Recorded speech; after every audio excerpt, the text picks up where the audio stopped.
বলুন তো পানির ধর্ম কয়টি?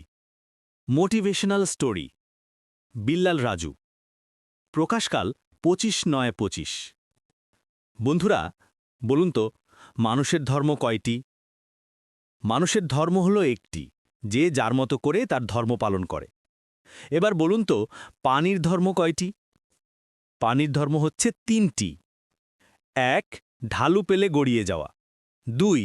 বেড়া দিলে বা বাধা দিলে গতিপথ বদলে ফের রওনা দেওয়া। তাকে লাল, নীল, সবুজ যে বোতলেই রাখেন না কেন সেই রং ধারণ করা। অর্থাৎ water has no own colour. তেমনি আমাদের এ সমাজে কিছু মানুষ আছে যাদের নিজস্ব কোনো কালার নেই।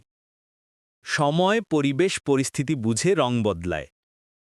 এমন মানুষ যদি আপনার বন্ধু বা আত্মীয় হয়, তাহলে আপনার খবর আছে গমর গরম। আল্লাহ পাক সবাইকে শুভ বুদ্ধি দান করুন, আমিন।